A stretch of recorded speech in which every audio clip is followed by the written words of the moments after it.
ज्ञानवाणी का नव उपहार, पहुंची शिक्षा के द्वार, पढ़ी लिखी और बनी कुशल, ज्ञानवाणी का उद्देश्य सफल। ज्ञानवाणी। इंदिरा गांधी राष्ट्रीय मुक्त विश्वविद्यालय के रेडियो चैनल ज्ञानवाणी में आप सभी का हार्दिक अभिनंदन। कार्यक्रम इनसे मिलिए में पिछले अंक में हमने आपसे बातचीत की डॉक्टर वर्तिका नंदा से, पत्रकार, लेखिका और जेल सुधारों में बहुत बड़ा योगदान देने वाली डॉक्टर वर्तिका नंदा। डॉक्टर वर्तिका नंदा का जन्म 1977 में 17 अप्रैल को हुआ। मीडिया एजुकेटर के साथ साथ जो जेल सुधारों का काम इन्होंने किया है वो सबसे महत्वपूर्ण है। और जेल सुधारों में जब हम बात करते हैं तो इनकी तिनका तिनका संस्था के साथ में इन्होंने तिहाड़ जेल में बहुत बड़ा काम किया और इसके साथ साथ आगरा की जेल, हरियाणा की जेलें और देश के अलग अलग क्षेत्रों की जेलों में काम किया है। जेलों पर इनकी 3 पुस्तकें बहुत महत्वपूर्ण हैं, या यूं कहें कि जेलों का एक सत्यापित दस्तावेज जिसको हम कह सकते हैं वो है तिनका तिनका तिहाड़, तिनका तिनका डासना और तिनका तिनका मध्य प्रदेश। इसके अलावा यदि लेखन की बात करते हैं तो आप एक अच्छी कवयित्री भी हैं। मधुर दस्तक, मरजानी, थी, हूँ, रहूंगी और रानियां सब जानती हैं कविता संग्रह आपके हैं। टेलीविजन पर इन्होंने 2 पुस्तकें लिखी हैं, टेलीविजन और अपराध। इस पुस्तक पर 2005 में हरिश्चंद्र पुरस्कार इनको दिया गया। भारत में महिला विकास के लिए सर्वोच्च सम्मान स्त्री शक्ति पुरस्कार सन 2014 में आपको प्रदान किया गया। डॉक्टर वर्तिका नंदा जिन्होंने देश की विभिन्न जेलों का दौरा किया और उसके बाद ये पाया कि जेलों में बहुत ज्यादा जरूरत है सुधार की, उन बंदियों को कई तरह की सुविधाएं प्रदान करने की, और उन सबसे बड़ी है कि उनके अंदर एक भावनात्मक लगाव पैदा करने की, साथ ही साथ शैक्षिक मनोवैज्ञानिक स्तर पर उनको मजबूत करने की। और इस पहल को उन्होंने शुरू किया अपने तिनका तिनका प्रयासों से, और ये तिनका तिनका प्रयास बने एक संगठन के रूप में जिसका नाम है तिनका तिनका संस्थान। और तिनका तिनका संस्थान ने अपनी जो महत्वाकांक्षी योजनाओं को जेलों में निरूपित किया और वहां पर उन्होंने आगे बढ़ाया। आगरा जेल में उन्होंने रेडियो स्थापित किया, फिर पानीपत में, हरियाणा के अनेक जेलों में उन्हें काम किया। आज हम इसी कड़ी में, इसकी जो दूसरी कड़ी है, एक बार फिर से उनसे बातचीत करते हैं, उनसे मुखातिब हैं। चलिए बातचीत करते हैं डॉक्टर वर्तिका नंदा से। वर्तिका जी, एक बात सामने आती है कि जब समाज के इस बड़े वर्ग से ही वो कैदी निकल के गए हैं, और ऐसे बहुत सारे लोग हैं जो अपने अपने किसी भी तरह के अपराध की वजह से वो वहां हैं। हो सकता है किसी वजह से अपराध अनजाने या जाने में हुआ हो, लेकिन जब उनको सुधरने की गुंजाइश होती है और वहां जेल का माहौल कई बार उनके अनुरूप नहीं मिलता है, तो उनकी मनस्थिति किस प्रकार की होती है? देखिए, अलग अलग तरह के लोग होते हैं। कुछ लोग जेल में जाकर इंट्रा कम्युनिकेशन में चले जाते हैं, वो सिर्फ अपने से बात करते हैं, कुछ भी और नहीं करते। रेडियो में भी हम भी देखते हैं, कुछ लोग आते हैं कि हाँ हम जॉकीज बनेंगे, कुछ लोग सिर्फ सुनते हैं, और कुछ लोग और सुनकर बोलते हैं, और कुछ लोग कुछ भी नहीं बोलते।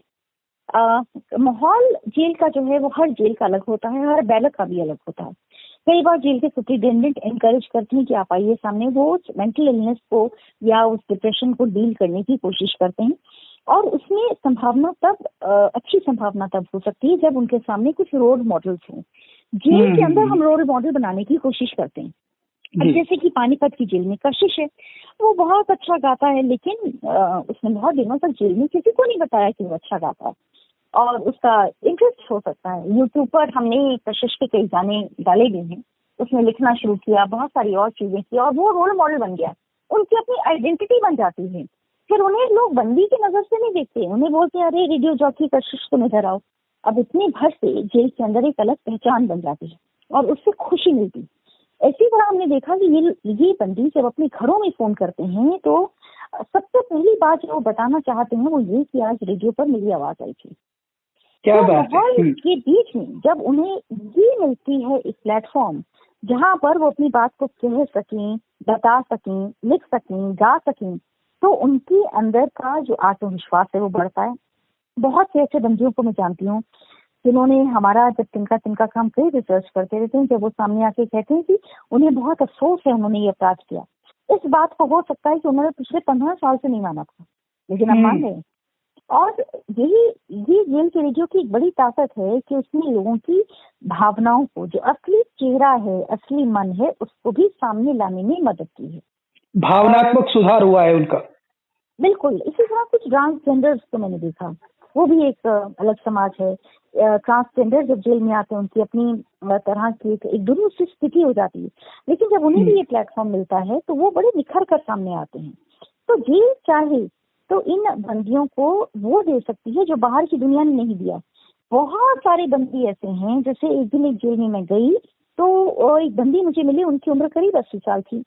रेडियो स्टेशन के बाहर बैठे थे। मैंने उन्हें पूछा कि क्या हुआ बाबा, तो बोले कि मैं आज अपनी रागिनी सुनाऊंगा। तो मैंने कहा वाह। तो बोला कि मैं विशेष अनुमति लेके यहाँ तक आया हूँ, जेल के रेडियो रूम तक आने के लिए अनुमति मिलती है, लेनी होती है जी। तो मैंने कहा अच्छा बाबा, इससे पहले कभी सुना है? बोला कभी मौका नहीं मिला। पहली बार माइक को पकड़ने का, उसमें इतने बड़े ऑडियंस को, जहाँ 1000-1200 इमेज हैं, एक बंदी आके 80 साल की उम्र में अपनी रागिनी सुना रहा है। मैं आपको बता नहीं सकती उस आदमी के चेहरे की जो खुशी थी और जो खुशी उनके वजह से हम लोगों को मिली, मैं उसको समझा नहीं सकती। और वो अद्भुत होती है, अद्भुत। और जेल के रेडियो में हमारे पास संसाधन क्या है? बाहर की दुनिया सपोर्ट नहीं करना चाहती और हम उनसे सपोर्ट लेना नहीं चाहते। हम तो छोटी छोटी चीजों को जोड़ के, जो मामूली चीजें हैं, उसके जरिए आवाज की दुनिया के साथ और ऊपरी शक्ति के साथ हम संवाद करें। असल में हमारी जो पूरी तिनका यात्रा है, इसमें 2 बड़ी चीजें हैं। एक तो है जेल और दूसरी आध्यात्मिक दुनिया। हम उन दोनों के बीच में पुल बना रहे हैं और उस पुल को कभी कभार बाहर का समाज देख लेता है। तिनका तिनका जोड़ करके एक बहुत बड़ा समूह बन गया है और ये तिनका तिनका यात्रा वाकई बहुत अद्भुत यात्रा है, जो कैदियों के जीवन में एक अलग तरह की ऊर्जा का संचरण कर रही है और अलग तरह से उनको भावनात्मक रूप से एक संबल मिल रहा है। एजुकेशन की बात पे वापस लौटते, क्योंकि बहुत महत्वपूर्ण है शैक्षिक जगत में उनको शिक्षा देना, और कैदियों का यदि शिक्षा का प्रसार कैदियों के बीच होता है तो निश्चित रूप से कहीं ना कहीं वो जब भी बाहर आएंगे तो शायद अपने पैरों पर खड़ा होने का लिए वो एक काबिलियत लेके आएंगे। हाँ बिल्कुल, जेलों में कई शिक्षक हैं। जैसे कि मैं आपको मैनपुरी जेल का अभी एक उदाहरण दूंगी, और कई जेलें ऐसी हैं जहाँ बतौर शिक्षक नियुक्तियां होती हैं और ये सरकारी नियुक्तियां हैं। तो वो जो शिक्षक हैं वो बंदियों को पढ़ाते हैं। इसके अलावा जेल के अंदर बंदी भी बहुत सारे शिक्षक हैं, वो पढ़ाते हैं। और फिर तीसरी बात है, जब वो इग्नू या फिर और किसी स्टडी सेंटर को वो ज्वाइन करते हैं, वहाँ पढ़ाई करते हैं, तो उन्हें ये जरूर लगता है कि जेल के अंदर का समय उनका जाया नहीं हुआ। कई ऐसे बंदी भी हैं जो अंदर बैठकर सिविल सर्विसेज की तैयारी कर रहे हैं, उन्हें परमिशन मिले या ना मिले, लेकिन आंखों के सामने एक सपना है। कई लोग जुडिशरी की तैयारी करते हैं और कई लोग वोकेशनल कोर्सेज करते हैं। तो जेल की हमें जो छवि बनाई है कि महिलाएं वहाँ सिर्फ पापड़ वड़ियां और अगरबत्ती बनाएंगी और पुरुष जो है वहाँ सिर्फ फर्नीचर बनाएंगे, ऐसा नहीं है। जेल के अंदर वो भविष्य भी बनाते हैं। बिल्कुल, वो अपने आने वाले समय का, किताबों का संसार भी बनाते हैं। कई ऐसे बंदी हैं जिन्होंने लाजवाब लिखा है। जब हम दासना की जेल पर काम कर रहे थे, करीब 80 लोगों ने अपनी कविताएं दी थी। अभी मैं एक और किताब पर काम करें और मजे की बात है उसे छापने के लिए कोई प्रकाशक तैयार नहीं होगा, ये भी मैं जानती हूँ। मुझे मालूम है तिनका तिनका ने एक और बात जो मुझे सिखाई, ये नेगेटिव हो सकती है, लेकिन इसने सिखाया कि आप इस दुनिया से कोई उम्मीद ना कीजिए। ये दुनिया हो सकता है आपके काम को पूरी तरह से नापसंद करे, नकार दे, या फिर आपको हतोत्साहित करे, या फिर कुछ झूठे शब्द बोले। इनमें से किसी से अब हम प्रभावित नहीं होते। मैं ये मानती हूँ तिनका चल रहा है और उसके साथ जो लोग हैं, ये वो लोग हैं जिनकी पोटलियों में सिर्फ आंसू हैं। उन आंसुओं को हमें इंद्रधनुष में बदल देना है। और इसलिए हमारा जो टैग लाइन है तिनका तिनका का, वो है जेलों में इंद्रधनुष बनाने की कोशिश। हम उसी इंद्रधनुष को, उसी रेनबो को बनाने की कोशिश कर रहे हैं। हमारे पास थोड़े से रंग हैं, थोड़े से रंग उनके पास हैं, और हम इन जो काली काली सलाखें हैं उन्हें रंगों में भर रहे हैं। इसमें शिक्षा ने बहुत बड़ा योगदान दिया है। और यही रंगों और छंदों का समन्वय आप जेलों में पैदा करने का प्रयास कर रहे हैं। एक बहुत बड़ा प्रयास है और एक बिल्कुल अभिनव प्रयोग है जो आज हम देखें तो बहुत बड़ा सक्सेस उसका है। जब आप नॉर्वे गए थे और एशिया का रिप्रेजेंट आप कर रहे थे, तो अपने आप में एक बहुत बड़े गर्व की बात थी कि भारत से कोई एशिया का रिप्रेजेंटेशन लेके जाए और वो अंतर्राष्ट्रीय स्तर पर अपने जो नए सफल प्रयोग है उनका वहां पर अपना बखान करे या उनको बताए। आपको कैसा लग रहा था? देखिए, मैं ओस्लो की जेल में जब खड़ी थी, मैंने बहुत बार भारत की अलग अलग जेलों को से उसकी तुलना भी की। बहुत अलग अलग तरह की चीजें मैंने देखी, सांसों को लेकर, रंगों को लेकर, किताबों को लेकर, लाइब्रेरी, जेल का स्टाफ, हर चीज भारत से बहुत अलग थी। लेकिन ये भी मैं कहूँगी कुछ बातें वहां पर ऐसी थी जो भारत में बेहतर हैं, और इसी तरह कुछ बातें कुछ ऐसी थी जो ओस्लो में बेहतर हैं। तो हम दोनों ही देश एक दूसरे से बहुत कुछ सीख सकते हैं। जैसे कि वहां पर बंदियों को बैरक में नहीं रखा जाता, सबके लिए एक अलग अलग व्यवस्था है रहने की, और सबको एक बेयर मिनिमम सुविधा जरूर दी जाती है। भारत में बैरक सिस्टम है और बैरक कई बार ओवर क्राउडेड हो जाती है, लेकिन नॉर्वे ओवर क्राउडेड नहीं होने देता अपनी जेलों को, बल्कि वो ये करता है कि अगर कुछ बंदी ज्यादा संख्या में आते हैं तो उन्हें वो वेटिंग में रख देते हैं कि जब वो जेल थोड़ी खाली होगी फिर वो वहां पर लौटेंगे। तो तिनका के तहत मैंने इस पर एक विश्लेषण किया। आने के बाद करीब 1.5 महीना मुझे लगा उन सारी चीजों को लिखने में, और इससे पहले मॉरिशस की जेलों को भी मैंने देखा था। और मैं ये प्रयास कर रही हूँ कि हम एक ऐसा गंभीर डॉक्यूमेंट बनाएं, और भारत सरकार को भी ICSSR की रिपोर्ट भी मैं गृह मंत्रालय को सौंपना चाह रही हूँ, जिसमें रिकमेंडेशंस हैं। तो सभी देश एक दूसरे से सीखते हैं। कुछ चीजें हमारी जेलों में भी अच्छा है, हम उन्हें नकार नहीं सकते। कई प्रयास हमारे यहाँ जो हुए बाहर के देशों में वैसा नहीं हो पाया। जैसे हमारे यहाँ बातचीत को लेकर एक अलग तरह की सुविधा है, हमारे यहाँ वाचन परंपरा बहुत ज्यादा है, सॉलिटरी कंफाइनमेंट हमारे यहाँ कम होता है। जो बंदी बहुत सीरियस क्राइम में भी अंदर हैं, वो भी जब बाहर निकलते हैं उन्हें बात की सुविधा मिलती है। मुझे यहाँ श्री औरोबिंदो का एग्जाम्पल याद आता है, और मैं गई भी थी कोलकाता, देखना चाह रही थी, महसूस करना चाह रही थी जेल का वो हिस्सा जहाँ पर वो थी। उन्होंने अपनी किताब में एक जगह लिखा था, शुरुआत में ही जब मैं जेल में पहले दिन आया मुझे समझ में नहीं आया कि ऊपरी शक्ति मुझे यहाँ क्यों लाई, और ठीक 1 साल बाद जिस दिन उनकी रिहाई हुई, उन्होंने आखिरी पन्ने पर लिखा कि अब मुझे समझ में आया मैं जेल में क्यों आया। असल में जेल अगर बंदियों को ये समझा दे, अगर समय उन्हें लाया है यहाँ पर, तो उस समय को उन्हें समझना चाहिए। ऐसा क्या चक्र था वो जेल के अंदर है, और वो चक्र क्या है जब वो जेल के बाहर जाएंगे, और क्या वो लौटकर कुछ करेंगे। तो एक बात मैं जरूर शामिल करना चाहती हूँ, ऐसा कई बार होता है कि जो बंदी जेल के अंदर होता है वो बाहर निकलने पर शायद सुविधाएं बदल जाए। मैं बड़े नाम जानती हूँ जिन्होंने जेल के अंदर खुद मेरे से बहुत बड़े बड़े दावे किए थे कि जेल से बाहर निकलेंगे तो वो जेल के लिए कुछ करेंगे। हम बहुत जल्दी भूल जाते हैं, हम वादों को इतनी जल्दी भूल जाते हैं। जेल की परिस्थितियों में हमें लगता है हम जेल को बहुत कुछ लौटाएंगे, और जेल से बाहर निकलते ही हम उस जगह पर लौट कर देखना भी नहीं चाहते। तो ये भी एक हमारे यहाँ की समस्या है। इसी तरह बहुत से लोगों ने जेल पर जो लेखन भी कई बार किया, जेल को देखे और महसूस किए बिना किया। कुछ लोगों ने जेल को सेंसेशनलाइज करके उसको एक अलग तरह की सनसनीखेज खबर बनाने का प्रयास किया। इससे भी जेल का नुकसान किया और खुद अपना भी किया। जेलों में अतिरिक्त कुछ भरने का प्रयास ना करें। लेकिन कुछ लोग ऐसे भी हैं, जैसे गुजरात में एक शख्स हैं जो 10 साल जेल में रहे, किसी वजह से डॉक्टर थे, और उन्होंने फिर अभी वहां पर अपनी डिग्रियां भी ली और उन्होंने पुस्तकें लिखी हैं। आप जिनका जिक्र कर रहे हैं उनको हमने तिनका इंडिया अवार्ड दिया था पिछले साल।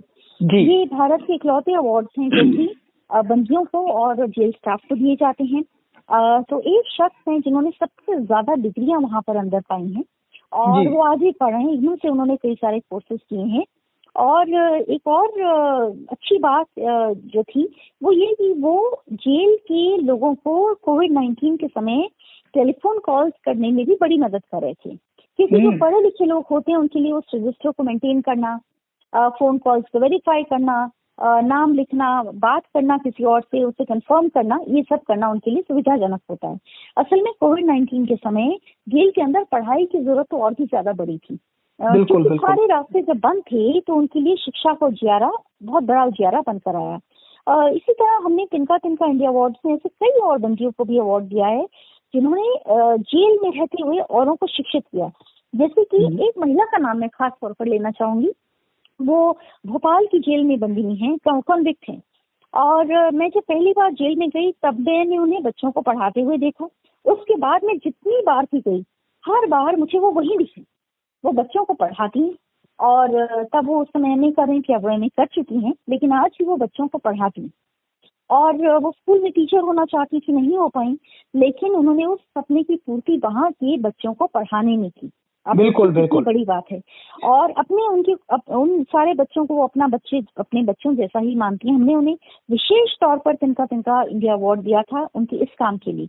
ऐसे कई शिक्षक हैं, जैसे मैं जब आपसे मैनपुरी का जिक्र कर रही थी, वहां पर तो एक जेल के स्टाफ हैं जो पढ़ा रहे हैं, कई जगह पर रेडियो जॉकीज टीचर का काम कर रहे हैं, और वो अपने लेसन्स को पढ़ देते हैं रेडियो पर। वो बताते हैं कि भाई अगर इससे एग्जाम है, इसके लिए इम्पोर्टेंट सवाल ये आप लोग तैयार करिए, अगर आपकी कोई और सवाल है तो आप हमें पर्ची बनाकर भेजिए, हम उस पर्ची का एक्सपर्ट से बात करेंगे, आपको आंसर देंगे। आप सोचिए ना, एक्सपर्ट वहां नहीं भी आ सकता तो भी रेडियो जॉकी जेल के स्टाफ के जरिए उसका आंसर पूछवाता है, और वो रेडियो जॉकी माइक के जरिए सबको बताता है कि भाई आपकी नोट्स में ये कमी थी, अब आप इसको ऐसे इम्प्रूव कर लीजिए। आप बताइए, इससे सुंदर कम्युनिकेशन और क्या होगी। बिल्कुल, ये एक जो एजुकेशन का पार्ट है, रेडियो जो कर सकता है, शिक्षा के क्षेत्र में बहुत बड़ा योगदान है।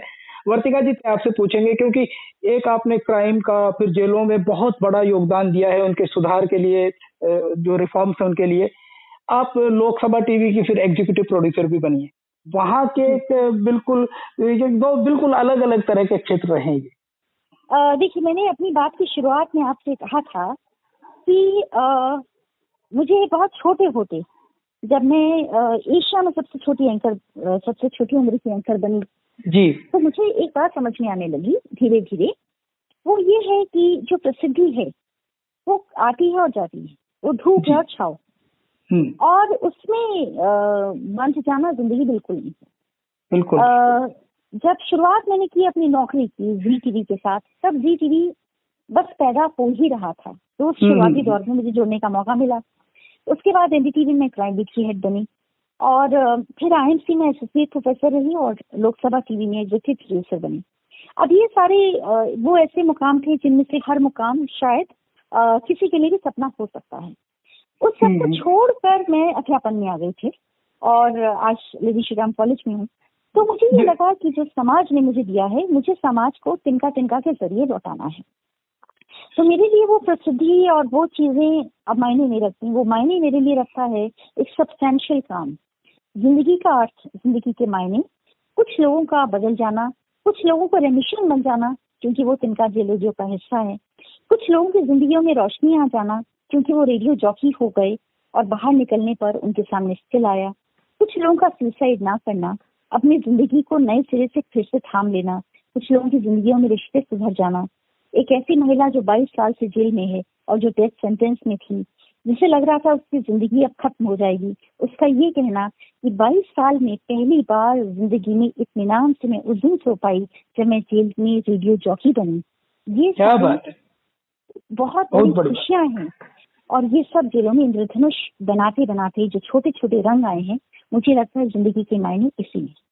वर्तिका जी, बिल्कुल आखिर में बस एक ही बात पूछूंगा कि आप अपने विद्यार्थियों को, क्योंकि अभी आप लेडी श्री राम कॉलेज में मीडिया हेड हैं, मीडिया जो डिपार्टमेंट है उसके हेड में हैं, अब जब अपने विद्यार्थियों को आप इस तरह के एनकरेज कर रहे होंगे, क्या उनका रिएक्शन आता है बच्चों का? बिल्कुल अंत में देखिए, मैं बहुत सालों तक तो इस बारे में बिल्कुल बात नहीं करती थी, ये मेरा नियम था। अब कई ऐसी चीजें हुई जब कॉलेज में भी चाहा कि मैं इस बारे में बात करूं, और अब थोड़ा सा जब स्टूडेंट्स बात करती हूँ तो मैं एक हल्का सा जो मैं महसूस करती हूँ, जिन बच्चों को पता है कि मैं जेल का काम करती हूँ, मैं ये पाती हूँ कि उनकी संवेदनाओं के स्तर में बदलाव आया है।